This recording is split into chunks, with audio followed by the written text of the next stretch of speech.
What's up, everybody? Team Override, and I'm ready to bring the pain for you with Dr. Roto this week. Oh, yeah, for another hard hits review. Oh, yeah. Are you ready to bring the pain? Yeah. I mean, the Rams didn't really bring the pain last night on Monday. Get punked by the Dolphins 23-15.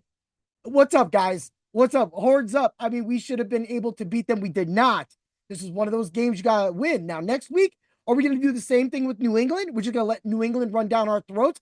Yeah. Sometimes I get a little jacked up about this because this was a crazy week. A lot of us, the seasonal week teams, my seasonal teams did great. DFS wise, it was just whatever. As I'll get to that on my Ultra Contrarian show. I did take 2 losses though this week.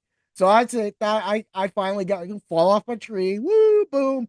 But that's okay though, because I'm still 9-2 on FanDuel with those cash lineups, and I am 7-3 on DraftKings. No, 7-4 on DraftKings. So that's not bad. It's still above 500. But hey, that's what we do. It's just giving out stuff. And honestly, you can't always that was injuries. That was the fight. That was Puka getting a punch. That was Drake getting hurt. So there was nothing. I know that Drake scored, but last week was crazy. You couldn't score with just a guy with 9 points. You know what I'm saying? So that being said, man, that's just crazy. But the Rams need to get back to basics, like in martial arts. When I'm in the dojo with my team, even today, we were studying our basics as we prepare for a tournament this week. But we can only study for our basics if you practice them. What I saw was bad stuff. Okay, so a killer. When the Rams pick off that pass, Rosenboom, and he's returning it back, and they do a penalty, it negated it, and it put us at the 50. Instead, we could have been at the 10. It's mental awareness. That whole game just stunk like that. So I get it sometimes that, my team isn't going to always do good, but it was bad for betting too. I mean, a lot of the bets for my Monday Night Football bets article, that hit. That was it. They're fine, but they barely hit. I got the Tyreek Hill touchdown. I got I got Puka going over 5 catches. I got all that, but at the same time, DFS wise, it was just weird. I won on that on DraftKings. My FanDuel one came up a little short, but in a cash lineup, both lineups hit, and those lineups were free inside the Discord, the subs only Discord at drroto.com. By the way, if you haven't been to the site, we have tons. Doc's Fab article and notes, prescription notes, just hit the site, amongst other things. We have so many things already hitting the site. My IDP hard hits and cool picks article for the waiver wire already hit. And again, at the end of this episode, like always on Tuesdays, I always make sure that you get an IDP player, one IDP player from that article. So make sure you tune in for that. But man, this just leads to know your stuff. Know your stuff when you're playing on FanDuel, both FanDuel, DraftKings, BetMGM, any of the sites, any of them. Know your stuff. And what I mean by of course you know your stuff. You're getting on there, you're doing the stuff. And if you need to know your stuff, you know where we can find us, Dr. Roto. Yeah, come to the doc side. Dig it? But what I'm talking about is, so I have uncovered a problem on the FanDuel Sportsbook. And right now, I brought it up to Doc. So going forward from this point, Dr. Roto and the staff cannot be held liable for my comments, which won't be bad anyway, because I'm not saying anything bad. I'm just saying what I saw. And yes, I will bring this up to FanDuel, and they probably already know what's going on. Hopefully they know what's going on. If they don't know what's going on, I will have more pictures on Thursday. But why I'm saying know your stuff is because what's going on right now is on some of their prop bets for the defensive players, because it's an IDP. This is why I'm watching all the defensive lines. I'm watching the tackles come in. I'm watching the games, and I'm seeing these are not adding up.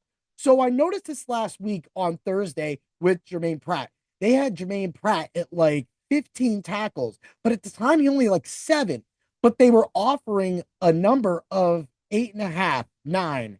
I have a screenshot, but I'm not gonna sit here and do this all day.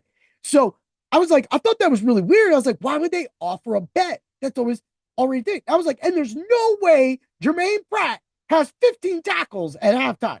I was there's no way. So I'm all right, let's go back to the sports book. Let's check it. And I'm watching this grow. And I'm what's going on? It's almost like it's an educated, because how they always give you on your fantasy football apps and you're like, this player is going to score your average points 15.9. Like you're predicted to do this in a week. But it was like that. It was like this guy's going to do 15 tackles at this rate. It was really weird because normally, and for the safeties and defensive players, it wasn't like that. But the other linebackers, actually, safeties were like that.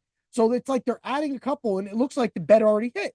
You're looking at 13 tackles, and you're looking at an over of 9.5. You're like, it's already hit. Maybe they missed it. Maybe they didn't pull it down in time. So I'm sitting there, and I'm like, all right. So I'm testing the theory. I'm just throwing in little money. I'm just actually just a dime. I'm just throwing dimes in. But boink, just putting them in, and I'm seeing if they hit. Well, of course, they did hit. Pratt did hit. He did go over what he was supposed to. No, he did.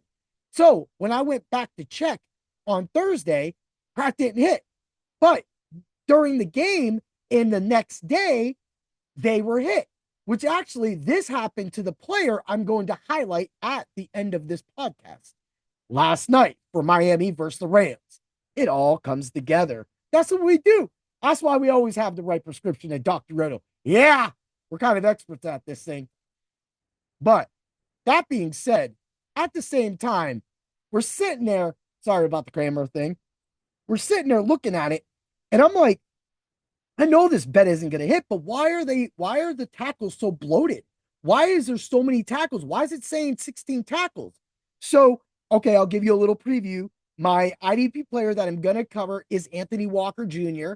And so last night, Anthony Walker Jr. was playing, and they did this again. So while they were doing this, for Anthony Walker Jr., I'm watching it. I'm like, look, I already had the bets in, so the bets were going to hit. So Anthony Walker Jr., at the time that this bet was being offered, had 7 tackles, right?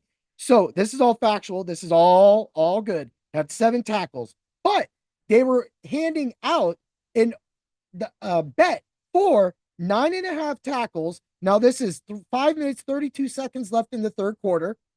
I got it all screenshotted, and they have 12 tackles. So you see the 9.5 over. You're seeing a negative 662, which is good odds, and that's strong. And then you're seeing 12 tackles. Well, it's already hit, right? It's already hit, but it hasn't.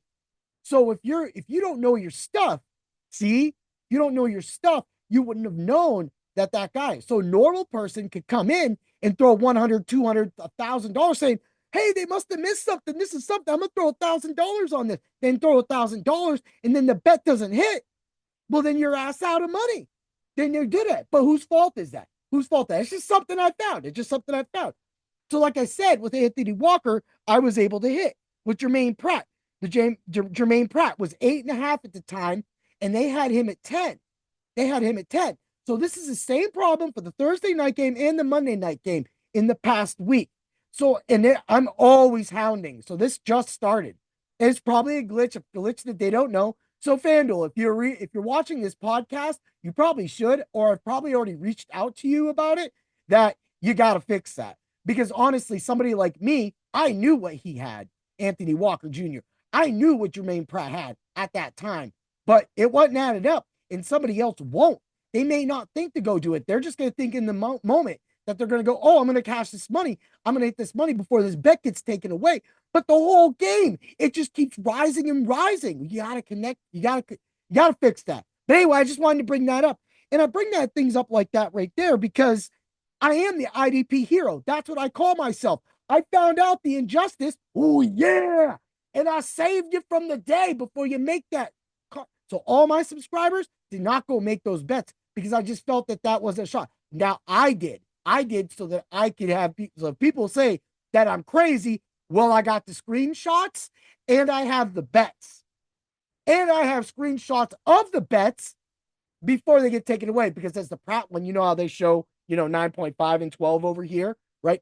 Well, that gets taken away after a couple days or something like that. So right now, the Anthony Walker Jr. is still fresh. So that's why I had that screenshot. And it's I'm not saying don't play on FanDuel. I love playing on FanDuel Sportsbook. It's amazing. It's just something that come up, and it's something to show why you need to know your stuff. It's something that why subs only Discord at Dr. Roto is very important because you get key lineups for the DFS slates. You get help with the betting, but you also get advice like that. If somebody came across that, I'd be like, look, just don't play that bet right now because you don't really know where it's at. I mean, overall, the 9.5, you can still hit that. He only needed 3 more tackles, and there was over 20 minutes left in the game. But at the same time, I just want to say, hey, your IDP hero got your back. That's why IDP matters at Dr. Roto. Yeah. All right. Let's get to Anthony Walker Jr. for the Miami Dolphins. Man, 9 total tackles and an interception on my boy Matt Stafford. Bro, why you get this guy? Did I know Anthony Walker? Yeah, he's been around the league for years. Cleveland, it just the places like that. It just, for me, what's going on right now is he is getting start over David Long since they're pushing, because David Long kind of really fell off. He used to really be good for the Titans. And then he just said, boom, done. So in the past 2 games, he has got 99%. He got 100% of the snaps last game. And then he got 99% snaps against the Rams. So literally he's playing practically the whole game. And in that time period, he's recorded 19 total tackles and, of course, the interception. He also has a pass defended. So against the Rams, he had an interception, a pass defended, and 9 total tackles to follow up just the 10 total tackles from the previous game. Now that gives you a lot. He's getting work. That means they believe in him. It doesn't matter. It doesn't have to be a young guy, because I think he's 29 years old. So he's been in there, but he can easily duplicate this going forward next week to the Las Vegas Raiders. I'm not saying he's going to get another interception, but the Raiders quarterbacks aren't good. So why not even try? Why? I mean, he's definitely going to be getting a lot of tackles. I mean, between all the running and just, Brock Bowers over the middle. And then, heck, if they put Ritter back in there, Ritter's going to be running. Everybody's going to be running into Walker's arms. So you can see him easily get 9 or 10 tackles. If you want to play this as a bet, in the article, I have Anthony Walker making 7 tackles. So go ahead and play the 7 tackle bet when it's available. If it's available, may not be available. It's only Tuesday. Again, the waiver wires have not hit. That's why he's available. And over in 9, you need to go pick up an old vet that's getting some player time and has a great schedule going up. Miami can't lose. They're in the do or die situation. This is their playoffs. 1 loss, they're completely out of it. That's why they got to win. And hey, we all know. So everybody, have a great day. And always remember to bring the pain. And don't call me out. I'll always come back at you. I see you, Jimmy. Yeah.